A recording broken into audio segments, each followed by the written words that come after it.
தமிழ்நாட்டில் எதிர்க்கட்சியினர் கலவரத்தை தூண்ட சதி செய்கிறாங்க அப்படின்னு முதலமைச்சர் சொல்லியிருக்காரு. அதை பற்றி ஒரு நாட்டினுடைய முதலமைச்சர், சட்டம் ஒழுங்கை காப்பாற்ற வேண்டிய முதலமைச்சர், ஒரு பொறுப்பு இல்லாமல், நான் இந்த வார்த்தையை நான் சொல்கிறேன், ஒரு பொறுப்பில்லாத வார்த்தை, ஒரு பொறுப்பில்லாத ஸ்டேட்மெண்ட்டை முதலமைச்சர் கொடுத்துருக்கிறார்.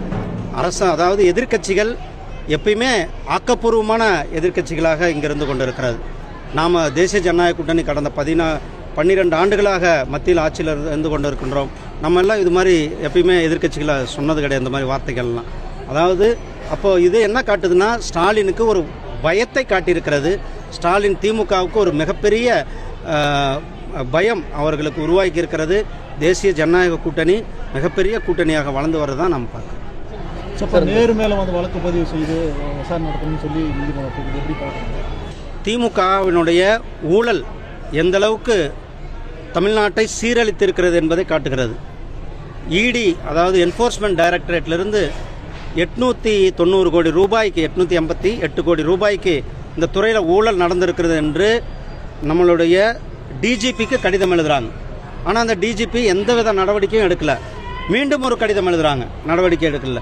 மீண்டும் கடிதம் எழுதுறாங்க. 3 முறை கடிதம் எழுதியும் கூட எந்தவித நடவடிக்கையும் எடுக்கலை. உயர்நீதிமன்றம் தலையிட்டு நேற்றுக்கு உயர்நீதிமன்றம் உடனடியாக நடவடிக்கை எடுக்கணும்னு சொல்லியிருக்கு. அப்போ இதிலிருந்து என்ன தெரியுது? ஸ்டாலின் ஊழலுக்கு துணை போகிறார், குற்றவாளிகளுக்கு துணை போகிறார். ஊழலை ஊக்குவித்து கொண்டிருக்கின்ற ஸ்டாலினை தமிழக மக்கள் புறக்கணிப்பார்கள். செயற்கை நுண்ணறிவு மாநாடு 2026 இப்போ என்னையோட நிறைவடையுது.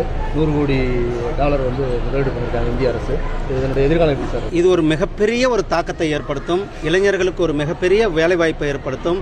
தொழில்நுட்பத்தை எப்பயுமே நம்மளுடைய நாட்டில் அதை நடைமுறைப்படுத்த வேண்டும் என்பது நம்மளுடைய பிரதமர் திரு நரேந்திர மோடிஜி அவர்களுடைய லட்சியமாக இருந்து கொண்டு எந்த ஒரு புதிய தொழில்நுட்பம் வந்தாலும் கூட, நேற்றைக்கு பாருங்கள், கிட்டத்தட்ட 30-40 நாடுகளினுடைய தலைவர்கள் கலந்து கொண்டு ஒரு மிகப்பெரிய ஒரு டிக்ளரேஷன், ஏஐயை அடுத்த கட்டத்திற்கு எப்படி நம்ம எடுத்துக்கொண்டு செல்ல வேண்டும் என்றது 6 நாட்களாக மிகப்பெரிய அளவில் ஒரு கான்ஃபரன்ஸ் டெல்லியில் நடந்திருக்கு. அதில் பல்வேறு நாடுகள், பல்வேறு தொழில் நிறுவனங்கள், அவர்களுடைய முதலீடுகள்லாம் கூட இந்தியாவில் வந்திருக்கிறது. கிட்டத்தட்ட அந்த முதலீடுகள், இந்த முதலீடு இந்தியாவினுடைய பொருளாதாரத்தை வளமாக்குவதோடு நம்மளுடைய இளைஞர்களை வேலை வாய்ப்பு உருவாக்குவதோடு இளைஞர்களை தொழில் முனைவோர்களாக ஆக்குகின்ற இந்த மாநாடாக இந்த மாநாடு இருக்கும்.